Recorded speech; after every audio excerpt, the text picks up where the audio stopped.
Hey, Ryan Reynolds here. Wishing you a very happy half-off holiday because right now Mint Mobile is offering you the gift of 50% off unlimited. To be clear, that's half price, not half the service. Like, Mint is still premium unlimited wireless for a great price. So that means a half day. Yeah? Give it a try at mintmobile.com/switch. Upfront payment of $45 for 3-month plan, equivalent to $15 per month required. New customer offer for first 3 months only. Speed slow after 35 gigabytes if network's busy. Taxes and fees extra. See mintmobile.com. Hannah Burner, are those the cozy Tommy John pajamas you're buying? Paige DeSorbo, they are Tommy John. And yes, I'm stocking up because they make the best holiday gifts. So generous. Well, I'm a generous girly, especially when it comes to me. So I'm grabbing the softest sleepwear, comfiest underwear, and best fitting loungewear. So nothing for your bestie. Of course, I'm getting my dad, Tommy John. Oh, and you, of course. It's giving holiday gifting made easy. Exactly. Cozy, comfy, everyone's happy. Gift everyone on your list, including yourself, with Tommy John and get 40% off site-wide right now at TommyJohn.com/comfort. Stuck in a dinner rut? Let Cook Unity handle dinner with chef-crafted meals delivered right to your door. Cook Unity makes it easy with new menu drops, weekly recommendations, and a growing community of award-winning chefs. Plus over 400 flavorful meals for every palate. Shake up your meal routine. Go to cookunity.com/mealtime50 or enter code mealtime50 before checkout for 50% off your first week. That's cookunity.com/mealtime50. Hey, Ryan Reynolds here for Mint Mobile. You know, one of the perks about having 4 kids that you know about is actually getting a direct line to the big man up north. And this year, he wants you to know the best gift that you can give someone is the gift of Mint Mobile's unlimited wireless for $15 a month. Now, you don't even need to wrap it. Give it a try at mintmobile.com/switch. Upfront payment of $45 for 3-month plan, equivalent to $15 per month required. New customer offer for first 3 months only. Speed slow after 35 gigabytes if network's busy. Taxes and fees extra. See mintmobile.com. Hannah Burner, are those the cozy Tommy John pajamas you're buying? Paige DeSorbo, they are Tommy John. And yes, I'm stocking up because they make the best holiday gifts. So generous. Well, I'm a generous girly, especially when it comes to me. So I'm grabbing the softest sleepwear, comfiest underwear, and best fitting loungewear. So nothing for your bestie. Of course, I'm getting my dad, Tommy John. Oh, and you, of course. It's giving holiday gifting made easy. Exactly. Cozy, comfy, everyone's happy. Gift everyone on your list, including yourself, with Tommy John and get 40% off site-wide right now at TommyJohn.com/comfort.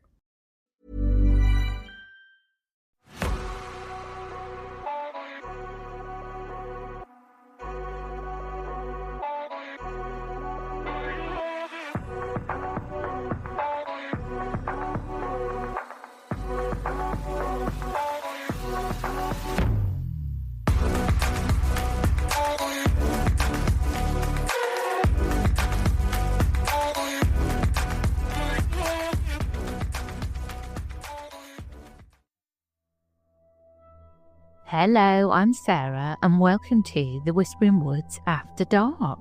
I'm going to talk about a very closely related folklore creature, and it's related to the first episode that we've done this week, the Colombian witches.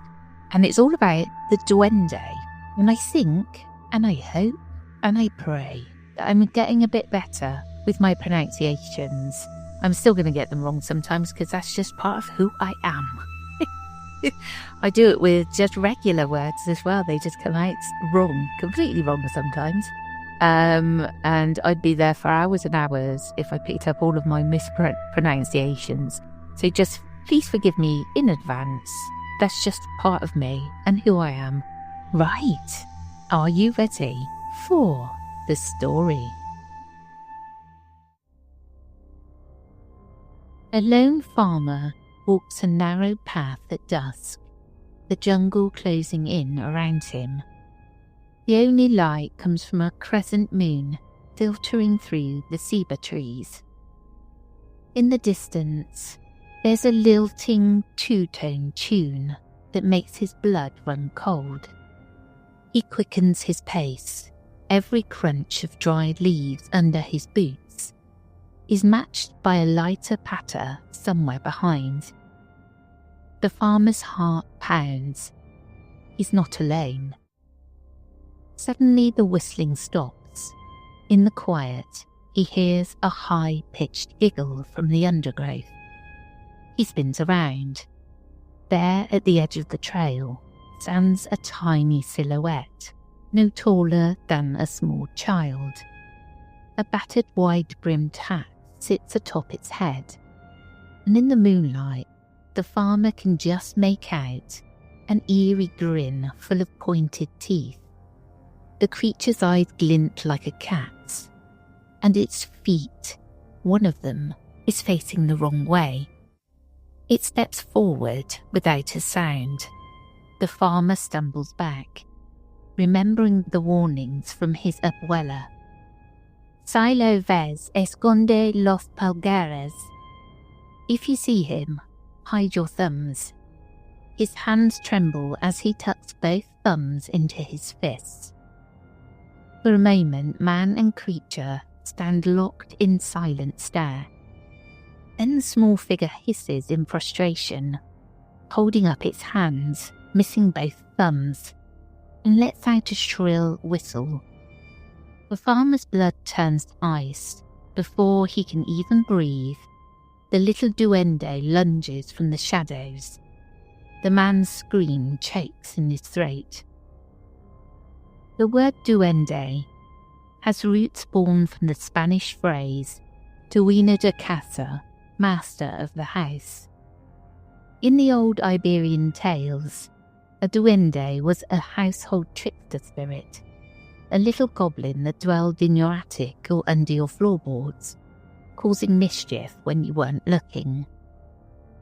A pint-sized guardian or pest, depending on its mood, who might sweep your floors one night and hide your slippers the next. Spanish colonists carried these stories across the ocean.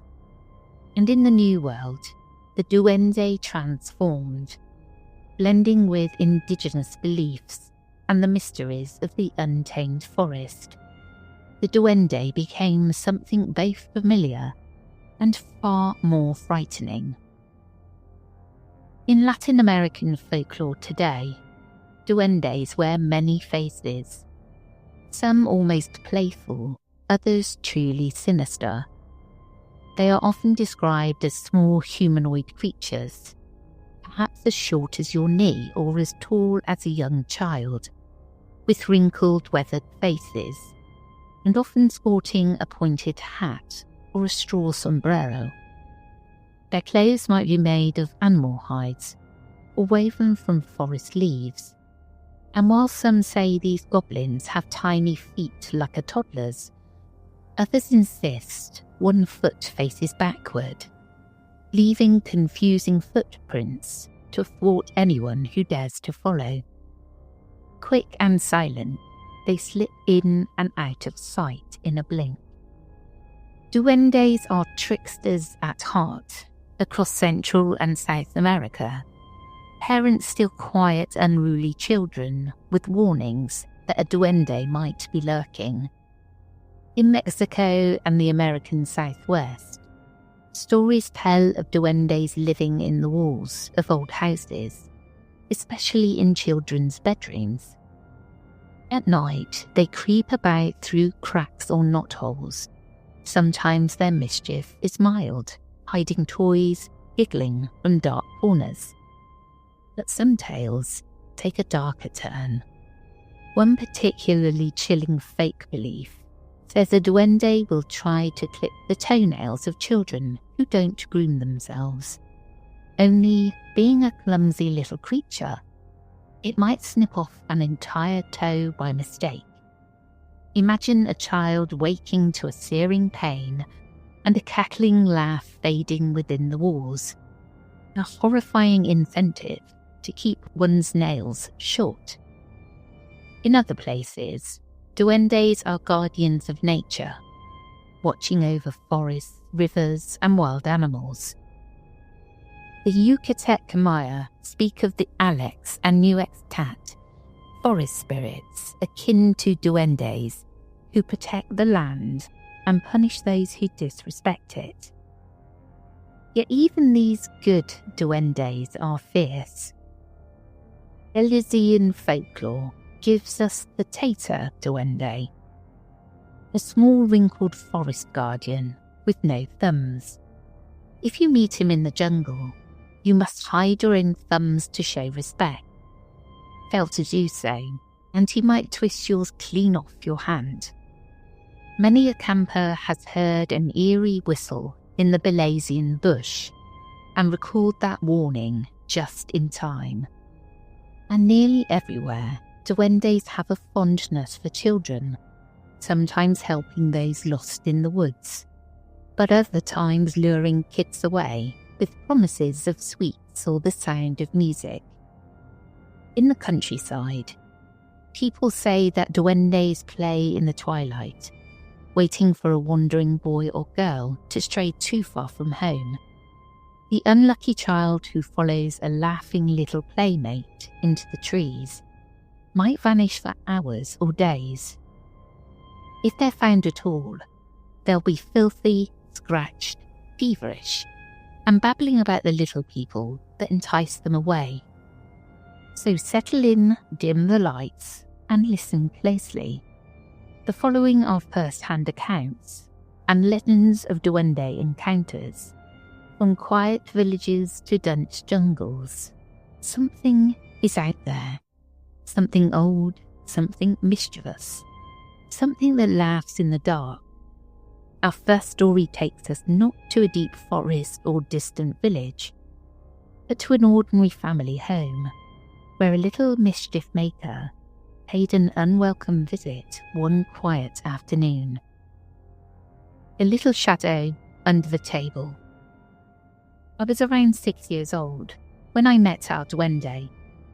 Of course, at the time I had no idea what that thing was, only that it wasn't supposed to be in our house. It happened on a sunny afternoon in my small town in El Salvador. I remember the golden light of the late day was pouring through our living room window. My mother was napping in her bedroom, and I was left alone playing with my dolls on the cool tile floor. Our cat Mimi usually wouldn't lounge under the coffee table at that hour, swatting lazily at dust motes. On this day, I saw a shape crouched under that wooden table, and I assumed it was Mimi. "Mimi, ven gatita," I called, crawling on hands and knees to peek under the table's lace tablecloth. What I saw crouched there was not my cat. Two large glassy eyes blinked back at me from the shadows. In an instant, I realised the figure was roughly humanoid, child-sized but disproportionate. Its head too big for its body, its eyes reflecting the light like an animal's. It was covered in what looked like a tattered dark little coat or tunic, and it was watching me. I froze, and for a moment so did the creature. We were barely a foot apart, both on all fours on the floor. I could hear it breathing in soft rasps. It had a face like a very old man, neatly lined and weathered. The body was small and nimble. A tuft of scraggly grey hair stuck out from under a tiny hat, pointed cap made of rough reddish cloth. The brim hung so low it nearly hid the creature's eyes. But I could see them, black and gleaming, locked onto mine. I didn't feel fear, not at first. I was too young to understand. Instead, I remember giggling, thinking somehow this was an imaginary friend come to life. I whispered, "Do you want to play?" The little man under the table grinned, revealing a row of tiny sharp teeth. He put a gnarled finger to his lips, as if to say, "Shh." That's when a chill crept over me. His grin was not friendly. It was more like a hungry dog baring its teeth. I noticed his hands then. They were poking out from the frayed sleeves of his coat. The fingers were unusually long and crooked. and I saw fingernails, long and thick, almost like claws, clotted with dark dirt. In one hand he clutched something shiny. My eyes darted to it. It was one of my mother's sewing scissors. My heart suddenly pounded. Some primal part of me finally sensed the danger crouching inches away. The creature tilted its head, still grinning that awful grin, and began to crawl toward me. A rancid smell, like damp soil and rotting leaves, wafted into my face. I shrieked in pure terror, shuffling backwards on my hands and kicking frantically. My foot kicked the underside of the coffee table with a loud thud, jostling the table and knocking off a vase. The vase shattered on the floor. At the crash, my mother woke and came running, calling my name. I couldn't answer. I was transfixed by the sight of the tiny man scuttling out from under the table. He moved on all fours with inhuman speed, scurrying like a spider across the tiles. In a heartbeat, he dashed behind the couch. By the time my mother burst into the living room, he was gone. Through sobs, I told her what I'd seen. She didn't doubt me for a second. She only grew pale and murmured a single word under her breath. Duende. I'd never heard that word before, but the fear in my mother's voice sealed my memory of it. We searched the entire living room, gingerly peering behind furniture. The only sign of the little intruder was the pair of tiny, muddy footprints by the table. Footprints that started under the coffee table and ended up abruptly halfway to the wall. It was as if the thing had vanished into thin air. That evening, my mother performed a ritual she'd learned as a girl. She left a small bowl of milk and a few sweets on the floor, near the spot where the footprints disappeared. A peace offering, she said, to appease the duende and coax him not to harm us. I barely slept that night, imagining those black eyes watching me from every shadowy corner of my room. By morning, the milk and candy were gone.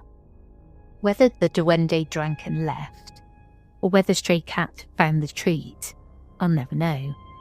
But we never saw the little shadow in our house again. To this day, I can't look under a table without a flutter of dread. I often wonder what would have happened if I hadn't kicked the table, if I hadn't alerted my mother. There are nights I wake from a dream where I'm back on that floor, eye to eye, with that wrinkled little face. In the dream, the duende doesn't run. In the dream, he leaps at me with those scissors and that jagged toothed grin. I always wake up just as the darkness closes in, wondering if it was really a dream at all.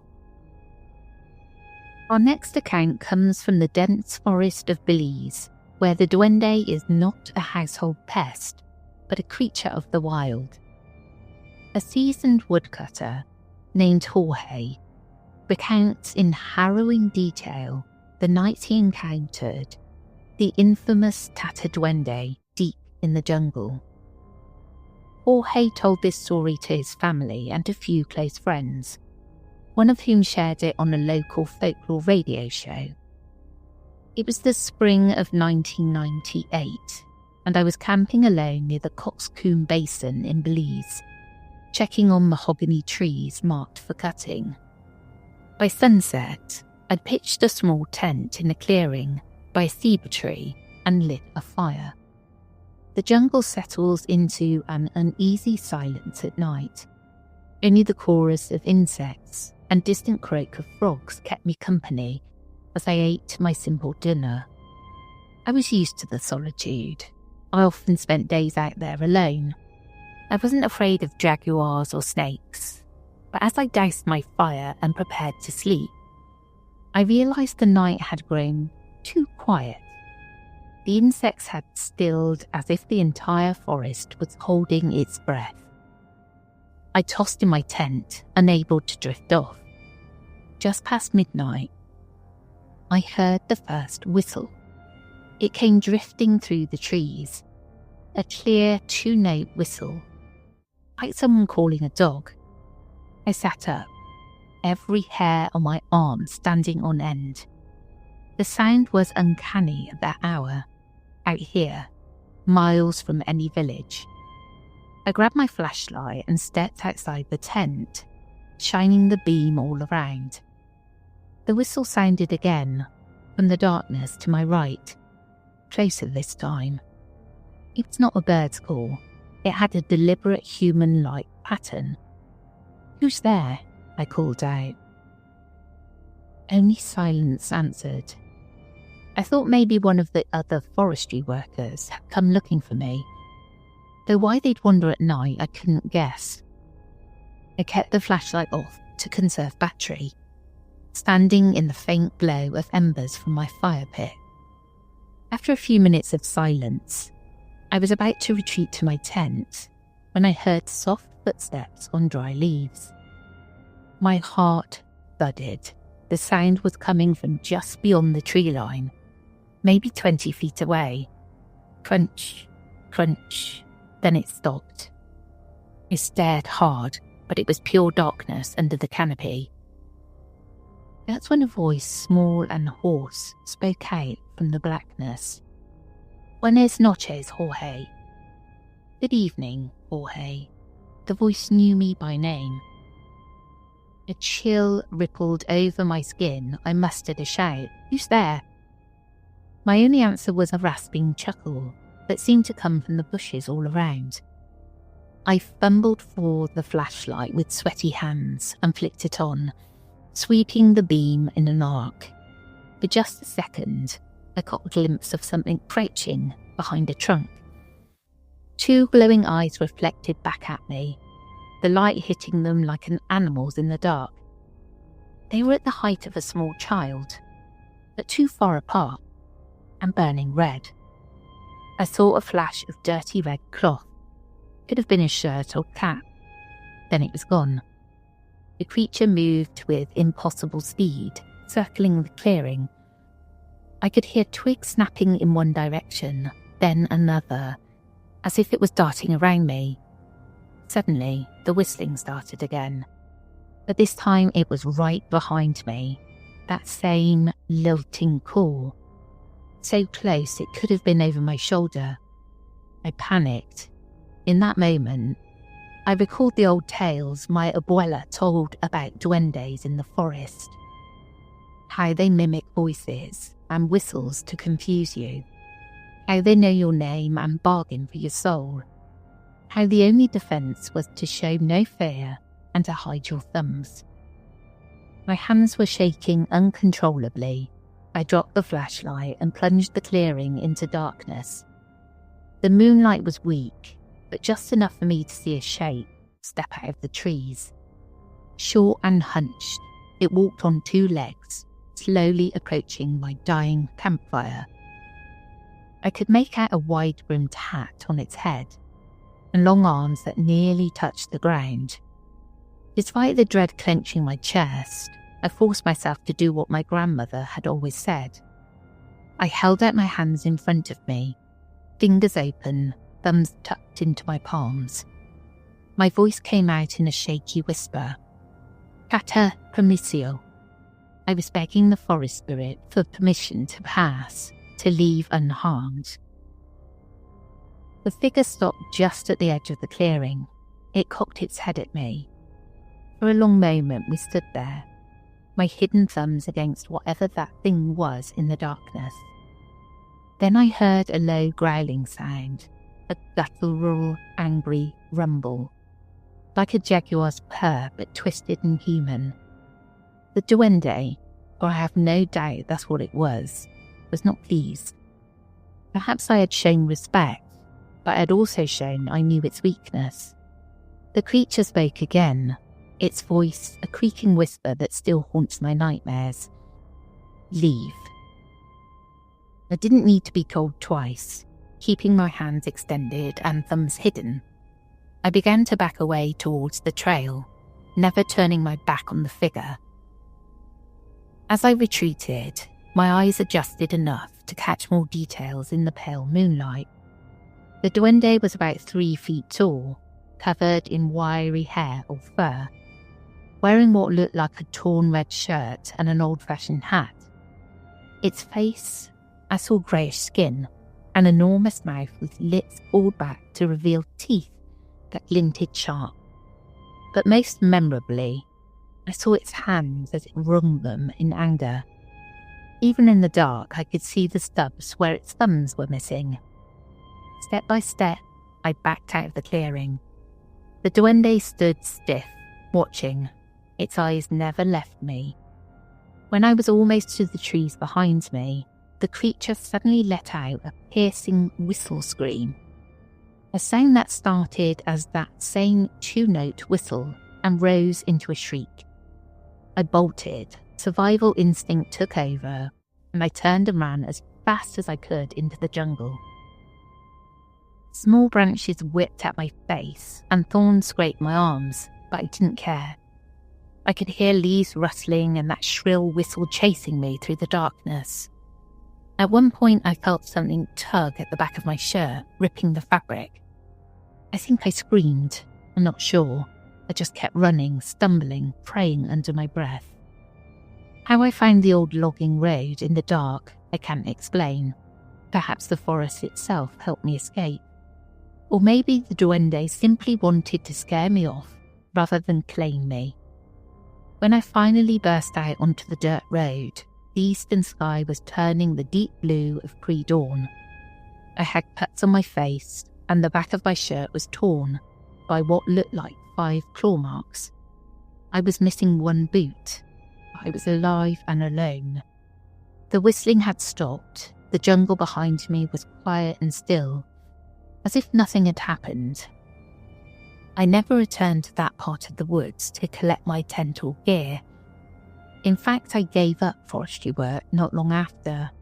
Now I stick to carpentry in town, and I never wandered the wilds without company. You can say I was just scared by a jaguar one day, or tricked by my own mind in the dark. I know what I encountered.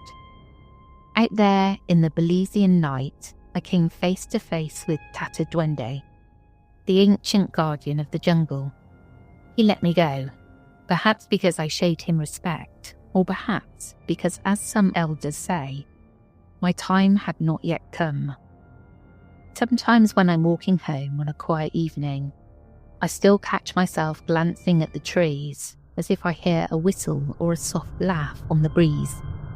I keep my thumbs tucked in my pockets just in case. I'll never forget those red eyes and that voice rasping my name. The forest spirits marked me that night. And though I escaped, a part of me is still out there in that moonlit clearing. Frozen in fear, the darkness giggles and whistles from just beyond the light. Hey, Ryan Reynolds here for Mint Mobile. You know, one of the perks about having 4 kids that you know about is actually getting a direct line to the big man up north.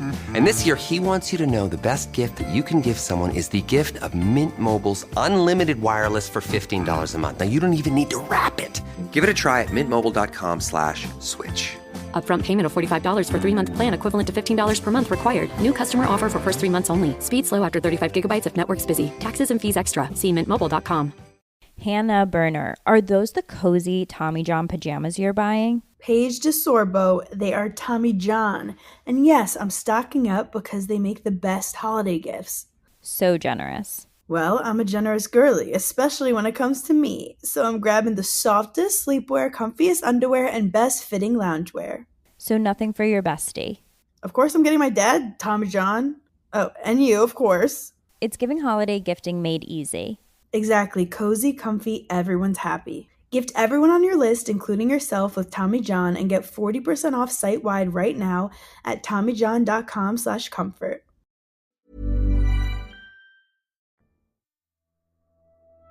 Now, I can't think of anything more terrifying to be hiding under the table or out in the forest.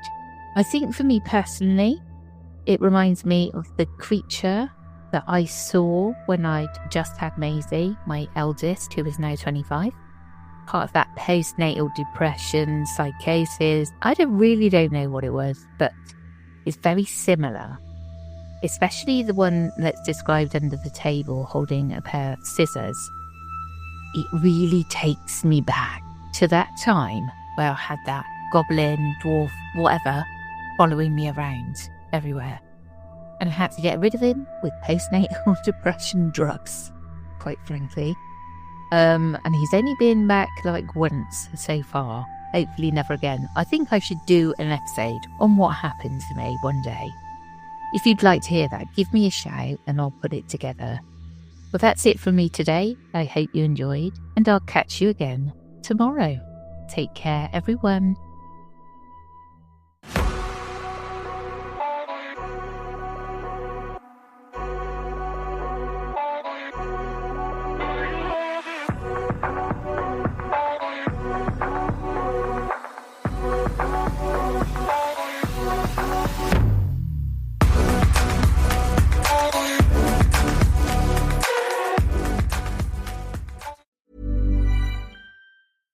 Hannah Burner, are those the cozy Tommy John pajamas you're buying? Paige DeSorbo, they are Tommy John. And yes, I'm stocking up because they make the best holiday gifts. So generous. Well, I'm a generous girly, especially when it comes to me. So I'm grabbing the softest sleepwear, comfiest underwear, and best fitting loungewear. So nothing for your bestie. Of course, I'm getting my dad, Tommy John. Oh, and you, of course. It's giving holiday gifting made easy. Exactly. Cozy, comfy, everyone's happy. Gift everyone on your list, including yourself, with Tommy John and get 40% off site-wide right now at TommyJohn.com/comfort. Stuck in a dinner rut? Let Cook Unity handle dinner with chef-crafted meals delivered right to your door. Cook Unity makes it easy with new menu drops, weekly recommendations, and a growing community of award-winning chefs. Plus, over 400 flavorful meals for every palate. Shake up your meal routine. Go to cookunity.com/mealtime50 or enter code mealtime50 before checkout for 50% off your first week. That's cookunity.com/mealtime50. The stories told on the Whispering Woods are inspired by historical records, witness reports, and local folklore. While every effort is made to research and represent events accurately, some details, names, and locations may differ from official accounts or have been changed out of respect for those involved. These episodes are created for storytelling and entertainment purposes and should not be considered definitive fact or investigative journalism.